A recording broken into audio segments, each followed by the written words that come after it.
एक लड़का आरव बेड पर छत को घूर रहा है। उसकी आंखों में नींद नहीं, बस सोच है। कभी ऐसा लगा है कि तुम छुपना चाहते हो सबसे, खुद से? तुम्हारे अंदर एक शोर है लेकिन बाहर सिर्फ साइलेंस। तुम सब कुछ कर रहे हो, कॉलेज, जॉब, दोस्ती, इंस्टा पे स्माइली सेल्फीज, पर अंदर से लगता है कुछ टूट रहा है। आरव को भी ऐसा ही लगता था। हर रात वो लेट तक जागता। एक ही सवाल उसके दिमाग में घूमता था, मेरे साथ ही ऐसा क्यों हो रहा है? पास्ट की गलतियां, फ्यूचर का डर, इतनी सोच, इतना स्ट्रेस कि कभी कभी उसका दिल तेज धड़कने लगता था बिना किसी वजह के। और सबसे स्केरी पार्ट ये था, उसे लगता था ये नॉर्मल है। उसे लगता था उसका सबसे बड़ा दुश्मन उसका ही दिमाग है। वो वीडियोस देखता, be positive, you are enough, focus on your goals, पर उसके अंदर एक आवाज चिल्लाती थी, तू इससे कभी नहीं निकलेगा, तू ऐसा ही है। Overthinker, week. आरव अपने थॉट से भागना चाहता था पर वो उसके पीछे पड़े रहते थे। कभी गिल्ट, तूने उस दिन वो क्यों बोला? कभी फियर, अगर जॉब नहीं मिली तो? वो खुद को कभी जिंदा फील ही नहीं करता था। ना पूरा पास्ट था, ना पूरा फ्यूचर, बस एक कांस्टेंट सोच का स्टॉर्म। लेकिन एक दिन उसने एक लाइन सुनी, तुम्हारे दिमाग की सोच ही तुम्हारी दुनिया बनाती है। पहली बार उसने सोचा, क्या मैं अपना दिमाग हूं या कुछ और? क्या मैं अपनी सोच देख सकता हूं? उस पल कुछ शिफ्ट हुआ, जैसे उसने जिंदगी में पहली बार अपनी सोच को बाहर से देखा हो। उसने महसूस किया जो आवाज उसके दिमाग में दिन रात बोलती थी वो उसकी अपनी नहीं थी। वो आवाज उसका पास्ट था, उसकी कंडीशनिंग थी, पर उसकी असली आइडेंटिटी अभी तक छुपी थी। और वहां से एक सफर शुरू हुआ, एक लड़के का जो सिर्फ सरवाइव कर रहा था, अब जीना सीखने चला था। ये वीडियो उसी सफर की कहानी है और शायद ये कहानी तुम्हारी भी है। अगर तुम्हारा दिमाग भी तुम्हारा मास्टर बन गया है तो आज से हम उसे फिर से तुम्हारा सर्वेंट बनाएंगे, क्योंकि अब वक्त आ गया है तुम्हारे लिए द पावर ऑफ नाउ समझने का। ना ज्ञान के लिए, ना दिखावे के लिए, बस खुद के लिए, सिर्फ तुम्हारे लिए। आरव कॉलेज जा रहा है, लोगों से मिल रहा है, लेकिन हर चेहरे के बीच उसका चेहरा अलग लगता है। थोड़ा उदास, थोड़ा थका हुआ। आरव कॉलेज का एक एवरेज लड़का था, ना टॉपर ना बैक बेंचर, लेकिन उसका दिमाग कभी साइलेंट नहीं रहता था। हर दिन वो क्लासेस अटेंड करता, असाइनमेंट सबमिट करता और दोस्तों के बीच मुस्कुराता भी था, पर अंदर से एक खालीपन था, जैसे जिंदगी सिर्फ एक टू डू लिस्ट बन गई हो। सुबह उठना, ब्रश, नहाना, क्लास, शाम को जिम, फिर यूट्यूब। रात को नींद नहीं आती तो ओवर थिंकिंग का मैराथन चालू। कल टीचर ने क्या सोचा होगा मेरे जवाब के बारे में? वो लड़की ने मुझे देखा या इग्नोर किया? मैं फ्यूचर में क्या बनूंगा? क्या मैं कभी सक्सेसफुल हो पाऊंगा? उसका दिमाग हर वक्त या तो पास्ट में रह रहा था या फ्यूचर का खौफ दिला रहा था। और जो आज था, जो उसकी जिंदगी का सच्चा मोमेंट था, वो बेचारा दिमाग के नॉइज में खो गया था। आरव लाइब्रेरी में बैठा है, किताब खुली है पर आंखें हवा में घूम रही हैं। एक बार उसके दोस्त ने उससे पूछा, तू इतना लॉस्ट क्यों रहता है? आरव मुस्कुरा दिया, बस ऐसे ही, थोड़ा टायर्ड हूं। पर असल में वो टायर्ड नहीं था, वो मेंटली एग्जॉस्टेड था, अपने ही सोचों के जाल में फंस गया था।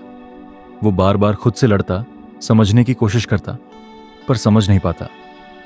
मैं इतना स्ट्रेस क्यों फील करता हूं जब सब कुछ ठीक चल रहा है? फिर एक रात जब सब सो रहे थे, आरव ने एक पॉडकास्ट सुना, आप अपने विचार नहीं हैं। पहली बार उसके दिल ने कुछ महसूस किया, क्या यह सच है? क्या मैं वो नहीं हूं जो मेरे दिमाग में चलता रहता है? उसी वक्त उसने डिसाइड किया, मुझे पता लगाना है मैं कौन हूं उस नॉइज के पीछे। और तब शुरुआत हुई द पावर ऑफ नाउ से, एक किताब जिसमें शब्दों से ज्यादा साइलेंस था और साइलेंस में जवाब। आरव कैफे में अकेला बैठा है, बाहर बारिश हो रही है, एक बुक उसके हाथ में है, the power of now. Aarav ने उस किताब का पहला पेज खोला और पहली ही लाइन उसके दिमाग में गूंज गई, वर्तमान क्षण ही तुम्हारे पास कभी भी होता है।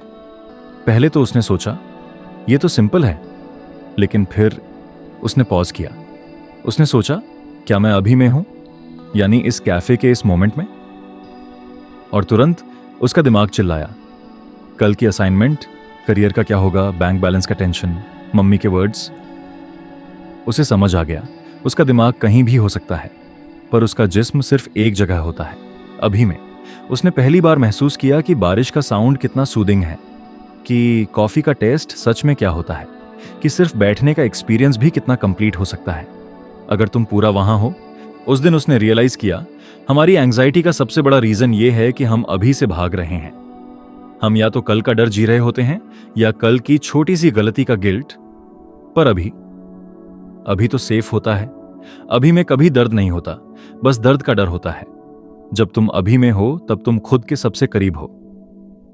उसने अंदर से एक अजीब सी शांति महसूस की। कोई बड़ा ज्ञान नहीं, कोई एनलाइटनमेंट नहीं, सिर्फ एक हल्का सा सुकून जो उसने सालों बाद महसूस किया था।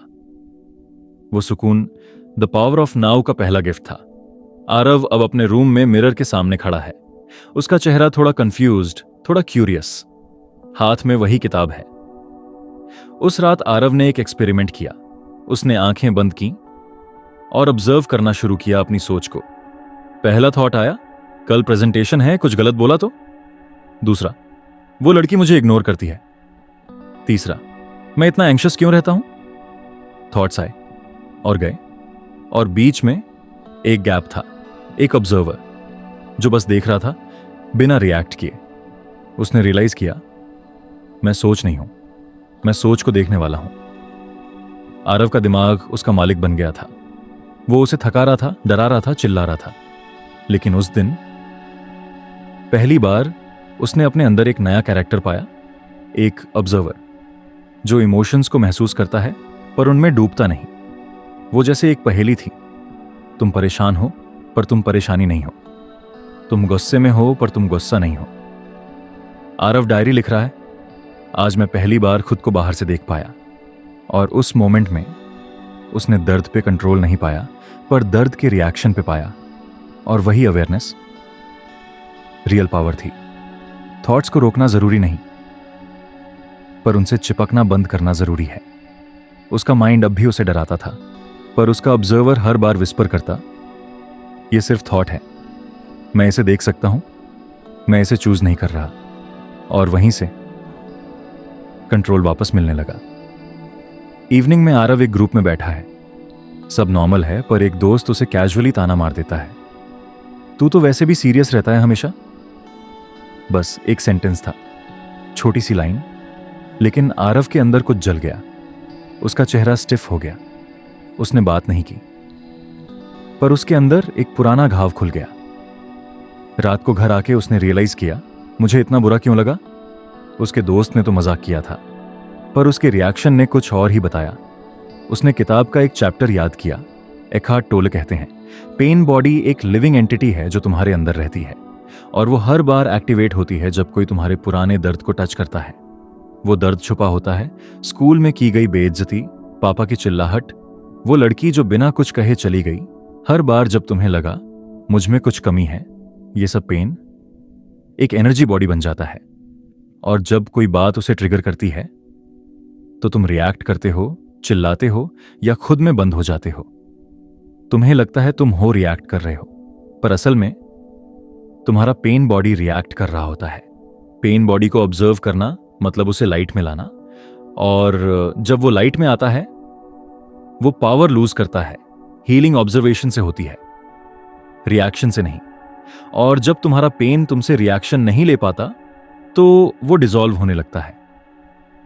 आरव मेट्रो में ट्रैवल कर रहा है। पैसेंजर्स में शोर है, पर उसकी आंखें एक जगह रुक गई हैं, उसके रिफ्लेक्शन पर खिड़की में। आरव का दिमाग फिर से एक्टिव था। प्रेजेंटेशन का क्या होगा? सर ने आज नोटिस किया कि नहीं? वो लड़की अब बात क्यों नहीं करती? थॉट्स आते गए, इमोशंस उठने लगे, पर इस बार कुछ अलग था। उसने खिड़की के रिफ्लेक्शन में अपने चेहरे को देखा और उसने रियलाइज किया, मैं इस चेहरे को देख रहा हूं जैसे कोई और हूं। पहली बार उसने अपने रिएक्शन को अंदर से ऑब्जर्व किया, जैसे एक थर्ड पर्सन बनके अपने दिमाग के ड्रामा को देख रहा हो। उस लाइट का नाम था अवेयरनेस। अवेयरनेस ने कहा, रिएक्शन जरूरी नहीं है, तुम बस देख सकते हो। आमरुस ने देखा, उसका दिल तेज धड़क रहा था, उसके हाथ टाइट हो गए थे, दिमाग एक्सक्यूजेस सोच रहा था, पर उसके बीच एक सुकून था जो सिर्फ देख रहा था। उस मोमेंट में ना उसका प्रॉब्लम सॉल्व हुआ, ना उसका फियर चला गया, पर एक छोटी सी जीत मिली। उसने अपने ऊपर कंट्रोल पाया। पहली बार आरव ने दिमाग को बॉस की चेयर से उठाकर असिस्टेंट बना दिया। उसने समझा, जब तुम ऑब्जर्व करते हो तुम स्लेव नहीं होते, तुम क्रिएटर बन जाते हो। और इस फर्स्ट ऑब्जर्वेशन ने उसके अंदर एक नया वर्ल्ड खोल दिया। दर्द तो था, पर उस पर पावर उसकी थी। आरव को कुछ महीने पहले की बात याद आई। आरव एक कैफे में अपनी एक्स गर्लफ्रेंड रिया के साथ बैठा है। रिया कह रही है, मुझे लगता है हम दोनों अलग डायरेक्शन में जा रहे हैं। आरव तब चुप था। जब रिया उसकी जिंदगी से चली गई थी, आरव ने सिर्फ एक ही कंक्लूजन निकाला था, मुझ में ही कुछ कमी होगी। वो खुद को ब्लेम करता रहा, पनिश करता रहा। अगर मैं थोड़ा और सक्सेसफुल होता, अगर मैं थोड़ा और स्मार्ट होता, तो शायद वो रुक जाती। लेकिन द पावर ऑफ नाउ ने उसे एक और पर्सपेक्टिव दिया। आरव पार्क में बैठा है और किताब का एक हाईलाइटेड लाइन पढ़ता है, हर शिकायत आत्मा का तरीका है अपने आप को मजबूत बनाने का। Expectations are egos way of seeking identity. उसने सोचा, क्या मैं रिया से प्यार करता था, या उस इमेज से जो मैं उसके साथ बन गया था? वो सिर्फ रिया को नहीं, उस ईगो को मिस कर रहा था जो उसके साथ स्ट्रांग फील करता था। ईगो कहता है, मैं तभी वैल्यूएबल हूं जब कोई मुझे चाहता है, और जब कोई छोड़ देता है तो ईगो चिल्लाता है, तुम कुछ नहीं हो। आरव मिरर के सामने एक लाइन बोलता है, मैं किसी का होने से ज्यादा खुद का हूं। उसने उस रिश्ते को ब्लेम करना बंद किया और उस रिश्ते में छुपी ईगोइक एक्सपेक्टेशंस को देखना शुरू किया। वो चाहता था रिया उसे कंप्लीट करे, पर द पावर ऑफ नाउ ने उसे सिखाया, तुम तभी कंप्लीट हो जब तुम खुद के साथ हो, अभी में। आरव फोन गैलरी में रिया की फोटो देखता है, फिर डिलीट कर देता है। फेस काम, नॉट सैड। उसने पहली बार किसी को जाने दिया, बिना रेजिस्टेंस के। ना इसलिए कि पेन नहीं था, बल्कि इसलिए कि पेन के पीछे ईगो था और ईगो को ऑब्जर्व किया जा सकता है। तब जाकर प्यार का असली रूप समझ आता है, बिना पॉसेसिवनेस, बिना फियर, बिना नीड के। और आरव अब रेडी था खुद के साथ कनेक्शन बनाने के लिए, रियल, रॉ, प्योर। सुबह का वक्त, आरव बेड से उठता है, पहली बार अलार्म के बिना, बिना जल्दी में, एक शांत सी मुस्कुराहट के साथ। उस दिन सुबह कुछ अलग थी, ना कोई टेंशन, ना कोई रश, ना कल क्या हुआ था, ना आज क्या करना है। सिर्फ ये पल, ये सांस, ये खिड़की से आता धूप का टुकड़ा। आरव ने पहली बार कॉफी को टेस्ट किया, उस अरोमा को महसूस किया, कप के हर एसआईपी के साथ। लग रहा था जैसे वक्त रुक गया हो। आरव पार्क में एक बेंच पर बैठा गया, लोग भाग रहे हैं लेकिन वो शांत है। जब तुम पूरी तरह से प्रेजेंट हो जाते हो तो हर छोटी चीज भी एक मिरेकल बन जाती है, और ये मिरेकल आरव महसूस कर रहा था। पहले हर दिन एक चेकलिस्ट था, ऑफिस, ईमेल्स, मीटिंग्स, टारगेट्स। अब हर दिन एक गिफ्ट लग रहा था। आरव एक छोटी सी बच्ची को पार्क में खेलते हुए देखता है, उसकी मुस्कुराहट देखकर खुद भी मुस्कुरा देता है। उसने जाना, लाइफ हमेशा यही थी, इसी मोमेंट में। बस उसका ध्यान कहीं और था, या तो रिग्रेट में या वरी में।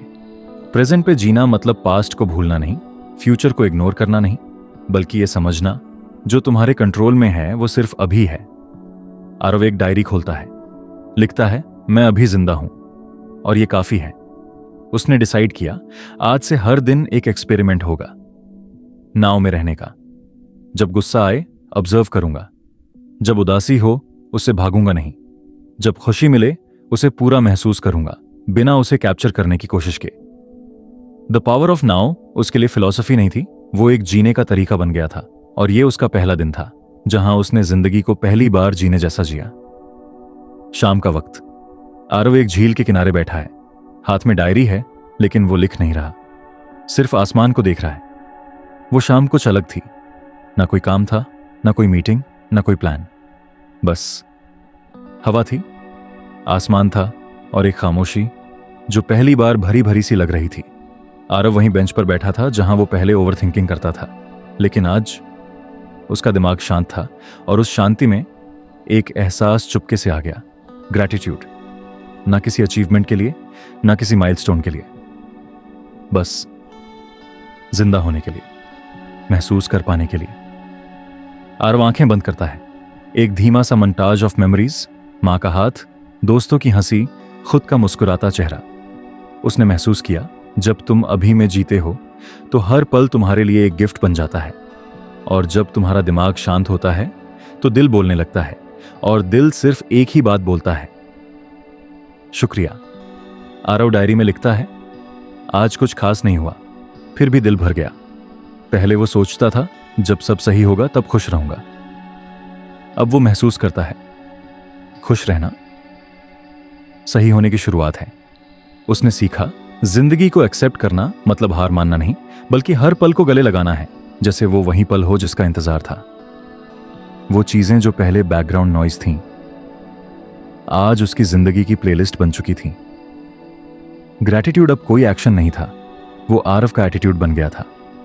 पहले जहां उसे छोटी बात पर एंग्जाइटी हो जाती थी, अब वो बस एक पल लेता और ऑब्जर्व करता। पहले जहां उसे लगता था मुझे हर किसी को प्रूव करना है, अब वो सोचता था मुझे सिर्फ अवेयर रहना है। एक बार आरव लिफ्ट में है, एक कोलीग ताना मार देता है, आरव सिर्फ स्माइल करता है, रिएक्ट नहीं करता।